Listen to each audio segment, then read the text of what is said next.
Are we No. on? Okay, here we go. Yes. Yes. You need a Kleenex? No, I'm fine. I use my pants.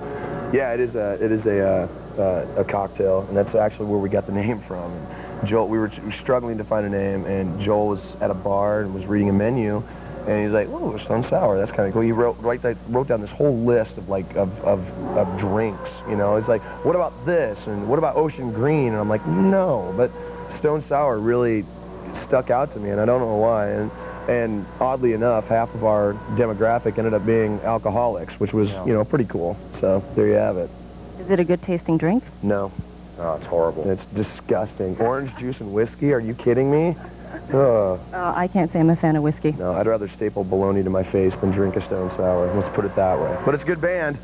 Sounds like an episode of Jackass. Well, you'll have that. Okay, but the question is, though, now, Sean, it was you and Joel that left a message on Corey's voicemail that's on the opening of the song Blotter. Were you guys drunk on Stone Sours at that point? There were no Stone Sours involved, but we were very, very inebriated. Well, what was going on? Because lots of slurring. I can't make out I just hear Corey and then... Well, as you notice by the message, it's 7:15 in the morning. That's what happens when you're still up. That's about all the speech you can form at that time. The good thing is that no Stone Sours were harmed in the recording of that, so No. it was really cool. Yes. Thank God for that. There was no alcohol abuse that night. No. Just the abuse of the lead singer who, smartly enough, did not pick up the phone because it was 7 in the morning, right? Oh, yeah. I woke up and I went, what in the name of all the total... All right, and I told them I was putting it on the album. They're like, no, you're not, and it did. So. Sure enough, there it is.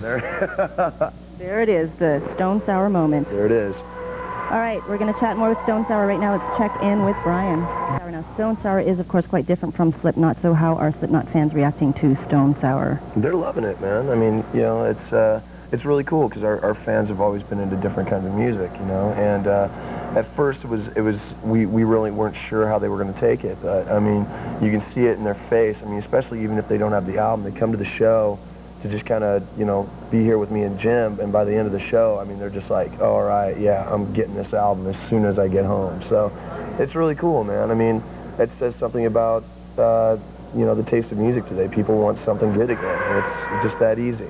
And you're opening their minds, the kids' minds, to different sounds and types of music.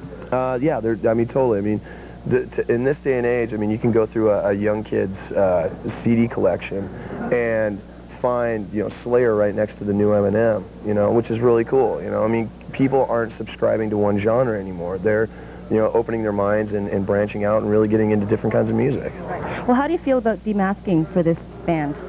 Are you worried that, you know, you may demystify your identity in Slipknot? No, it wasn't about that in the first place, you know. I mean, what the masks, they meant something completely different to us, you know. It was something, hey, how's it going? It meant something completely different, and it wasn't about hiding ourselves. It was about becoming more a part of the music, and I think the kids kind of took that and put that mystique around it, you know. But if I was, man, I would look really stupid wearing a mask doing this. Let's put it that way. I mean, I did it for 5 years before I even joined Slipknot, you know, and it's just what we do, you know. I mean, why put something from Slipknot on something that I want to completely, you know, distance myself from to give it a chance? Totally different entity. I know Sean wants to put his mask back on, you know, which is pretty I thought cool. Sean was wearing a mask. Now see, you've hurt his feelings. Come back, dude. Come back. We love All right, you. more still to there come we with go. Stone Sour. Right now, let's check in with Brian. Maybe minus Sean. All right, Sean's back. We're friends again. I apologized. Yeah, I got my mask back on. It's all good. He's all good. His secret identity is safe, you know, so he can fight crime. Fight crime! Crime. Okay. Yes, crime. Super Zeros. Yes, he's going to shake the crime stick. I will. Alrighty then, okay. Joey Jordison is, of course, also off doing his own thing with Murder Dolls. So what's going to happen when Slipknot does get back together? How are all these different projects going to affect Slipknot? I don't think they'll affect it anyway, you know. I mean, I think it'll affect Stone Sour, obviously. You know, we'll have to take a break and go and do this. But right up until I go out on tour with Slipknot, man, I mean, we're gonna do this. We're gonna tour the world and bring the music to as many people as want to hear it, you know. And hopefully be able to come back and play these same places again for more people who are really into what we're doing, you know. Right. Well, this disc is, of course, released on Roadrunner, same label as Slipknot and Murder Dolls. So what was the reaction when you first came to them with Stone Sour, Sean? Oh, they didn't want us to at first. No, they didn't want us to. They didn't want it to interfere with Slipknot. And how did you manage to change their mind then, get them behind you and get their support? We basically told them we were going to do whatever we wanted, and they were either in or they were out. I mean, we were going to, if they passed on us, we were going to another label. It was just that simple. And they were like, all right, we'll see what happens. And now they're like, oh, good job, really good job. Yeah, shut up. Exactly. Now you showed them with Bother because it was a huge hit. Yeah, exactly. Biggest hit to date. Oh, yeah, baby. Okay, right now we're going to check out Eminem at number 3 with Lose Yourself. Absolutely. What can you tell us about it, the concept? The concept is basically about, well, the song, it kind of reflects the concept of the song. The song is about some time I spent when I was homeless and trying to hold on to a ray of hope to get myself out of that situation. And that's basically what the concept is going to be, you know. Right. Yeah. Okay. And what's next for Stone Sour after this tour? we're going to be heading to Europe, Japan, and Australia. That should be a lot of fun. And our Josh, our other guitarist, he'll be having a baby in March. That's right. So we'll be taking a little break in March, too. And then you'll all take turns babysitting. Oh, yeah, because we're all the babysitting types. What? Of course you are. With this, man? What the? Okay, anyway. Hey, man, you got to help out. He's in your band. You know what? I help no one. No one! All righty, then.